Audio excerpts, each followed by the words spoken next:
पसंद आते थे। सभी उसी की मटर खरीदना पसंद करते थे। एक रोज, इस बार फसल बहुत ही अच्छी हुई है। इस बार अच्छी कमाई होगी तो मैं अपने पूरे घर की मरम्मत करवाऊंगा और घर में नया बिस्तर भी लाऊंगा ताकि तुम्हें जमीन पर ना सोना पड़े। भगवान करे आपका काम यूं ही चलता रहे और आप खूब तरक्की करें और हम अपने बच्चों का प्राइवेट स्कूल में दाखिला करवा सके। सच कहा तुमने। बस थोड़ा पैसा और कमा लूं तो मैं एक बड़ा सा खेत खरीद लूंगा, फिर उसमें मटर की खेती और बढ़ा दूंगा, फिर अपनी मटर की फसल शहर में जाकर बेचूंगा। अच्छा, आज मुझे मटर की कटाई भी तो करनी है, तो मैं चलता हूँ। आज काफी सारी कटाई करनी है तो मैं भी खेत में आपके साथ चलती हूँ।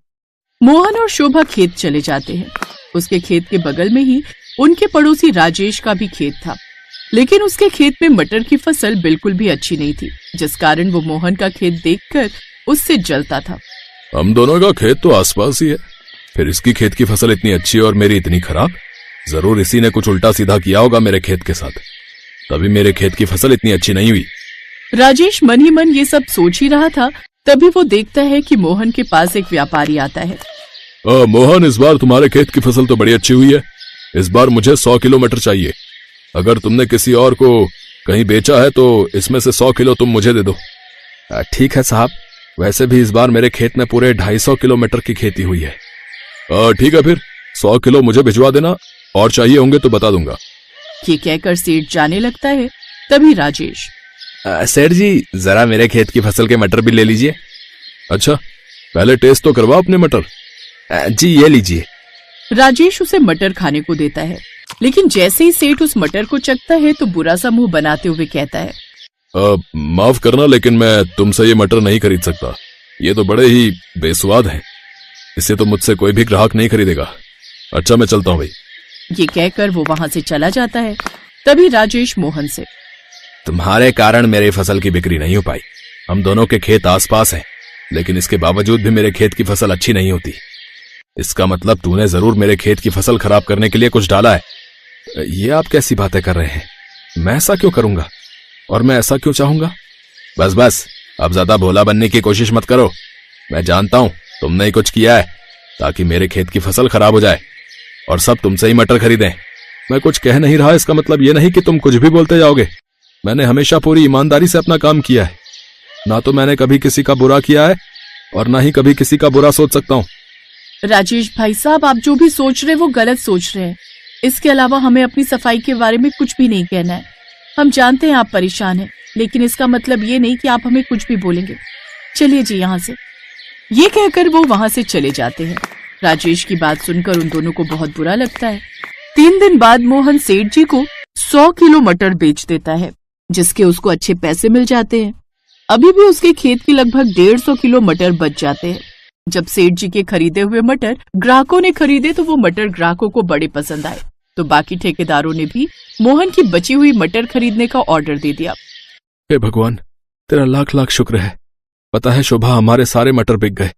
हमारी बची हुई मटर बिकने के भी ऑर्डर आ गए। अब मैं सोच रहा हूं कि बाकी की मटर बिकने के बाद मेरे पास जब सारे पैसे आएंगे तो उनमें से मैं कुछ पैसे राजेश भाई साहब को दे दूंगा ताकि वो फिर से अपनी फसल उगा सकें। इस बार उन्हें फसल में नुकसान हुआ है तो उनके काम आ जाएंगे। लेकिन वो तो आपको ही अपनी फसल खराब होने का जिम्मेदार मानते हैं और आप उन्हीं की मदद करना चाहते हैं। उन्होंने आपको कितना बुरा भला कहा, उसके बाद भी आप उनकी मदद करना चाहते हैं। काश वो आपके मन के भावों को समझ पाते। भले ही वो मेरे बारे में कुछ भी सोचे शोभा, लेकिन है तो वो हमारे पड़ोसी ही, तो हमें तो उनकी मदद करनी ही चाहिए। जहां मोहन राजेश के बारे में इतना सोच रहा था, वहीं राजेश के मन में तो उसके खिलाफ गुस्सा पनप रहा था। उस मोहन को बड़ा घमंड है ना खुद पर। अब मैं उसका घमंड चूर चूर कर दूंगा, उसकी सारी फसल खराब कर दूंगा। गांव में सबके सोने के बाद आधी रात को राजेश मोहन के उस गोदाम में जाता है और वहां आग लगा देता है। अब आएगा मजा। अगली सुबह जब मोहन गोदाम में जाता है तो देखता है कि गोदाम में रखी उसकी सारी फसल जल चुकी होती है। हे भगवान, ये क्या हो गया? मेरी समझ में तो कुछ नहीं आ रहा।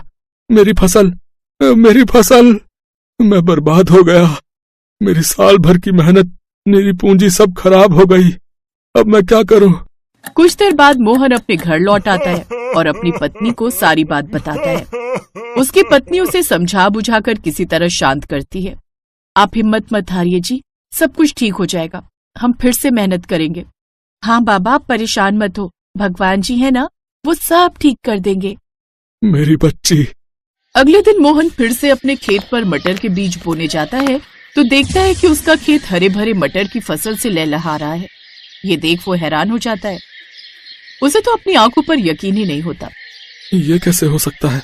मेरे खेत में मटर की हरी भरी फसल कैसे उग गई? कहीं मैं कोई सपना तो नहीं देख रहा ना? नहीं, ये कोई सपना नहीं है मोहन, ये हकीकत है। जरा यहाँ देख मोहन, मैं हूँ जादुई मटर।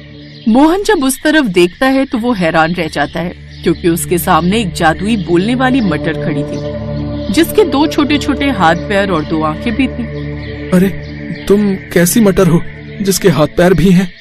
मैं एक जादुई मटर हूँ और यहाँ पर तुम्हारी मदद के लिए आई हूँ। सब्जियों के लोग से कुछ समय पहले मैं तुम्हें देख रही थी। तुम्हारी पड़ोसी ने तुम्हें कितना गलत कहा, लेकिन फिर भी उल्टा तुमने उसकी मदद के बारे में सोचा। लेकिन जब उसने अपनी जलन के चलते तुम्हारी फसल में आग लगा दी तो मुझसे रहा नहीं गया। मैं तुम जैसे नेक इंसान को इस तरह मुसीबत में नहीं देख सकती, इसलिए मैं तुम्हारी मदद करने चली आई। तो ये आग राजेश भैया ने लगाई।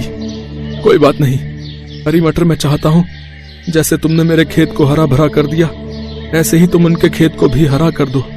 ये कहकर तुमने तो मेरा दिल ही जीत लिया।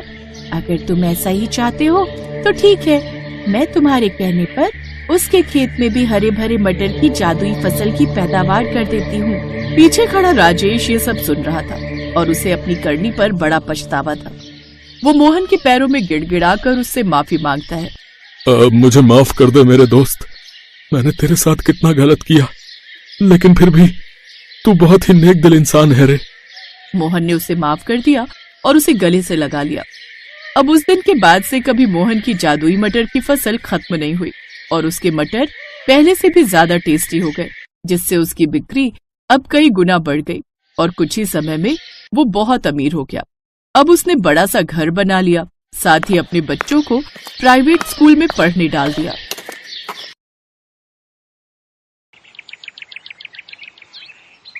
इस बार क्या सोचा है, क्या लगाओगे? सोच रहा हूँ इस बार मटर लगाऊं। पर 2 साल पहले जब मटर लगाई थी तब पता है न क्या हुआ था। हाँ हाँ याद है, आधी मटर खराब हो गई थी, लेकिन तब तो उसमें कीड़ा लग गया था ना। इस बार मैं ध्यान रखूंगा। ठीक है, और फिर करोगे क्या इतनी सारी मटर का? मटर पुलाव बनाएंगे और भरपेट क्या, जी भर खाएंगे और क्या। राम की बात सुनकर उसकी पत्नी नंदिनी भी हंस दी। सर्दी का मौसम आने वाला था तो इस बार राम ने तय किया कि वो अपने खेतों में मटर लगाएगा। उसने बड़ी मेहनत से खेत को तैयार किया और मटर के बीज भी बो दिए। कुछ दिनों बाद पहले पौधे आए और फिर उन पर हरी हरी मटर लगनी भी शुरू हो गई। हर गुजरते दिन के साथ अपनी भरी पूरी फसल को देखकर राम फूला नहीं समा रहा था। नंदिनी, ओ नंदिनी, चलो जरा, तुम्हें कुछ दिखाना है। पर अभी बहुत काम है। अरे ये काम तो होते रहेंगे, तुम चलो मेरे साथ। इतना कहकर राम ने नंदिनी का हाथ पकड़ा और उसे लेकर सीधा अपने खेत पहुंचा। खेत देखकर नंदिनी के चेहरे पर भी मुस्कान आ गई। पूरा खेत हरी भरी मटरों से भरा हुआ था। ऊपर वाले की कृपा से बहुत बढ़िया फसल हुई है इस बार। तुम देखना नंदिनी, इस बार खूब अच्छे पैसे मिलेंगे इन मटरों के। मैंने सोच लिया है, पैसे आते ही सबसे पहले घर की छत सुधरवाऊंगा। और कोई खर्चा है क्या? हाँ है ना, एक बढ़िया सी साड़ी भी दिला देना मुझे। हाँ हाँ ले लेना, एक नहीं तुम 2 साड़ियां ले लेना इस बार तो। अब खुश? हाँ जी, बहुत खुश। मटर की बढ़िया फसल देखकर दोनों पति पत्नी सपने संजोने लगे। दूसरी तरफ पूरे गांव में भी ये खबर फैल चुकी थी कि इस बार राम की फसल बहुत बढ़िया हुई है। और फिर एक दिन राम के घर के बाहर एक चमचमाती कार आकर रुकी और कार से उतरा इलाके का विधायक राम अवतार सिंह। अरे विधायक जी, आप राम राम। राम राम भाई, कैसे हो? ऊपर वाले की कृपा है विधायक जी। कृपा तो वाकई बहुत हुई है तुम पर। मैंने सुना है इस बार तुम्हारी मटर की फसल बहुत अच्छी हुई है। हाँ विधायक जी, सब भगवान की दया है। तो क्या सोचा है, किसे बेचोगे अपनी मटर? अभी तो कुछ ऐसा सोचा नहीं है विधायक जी, जहां सही दाम मिल जाएगा वहीं दे दूंगा।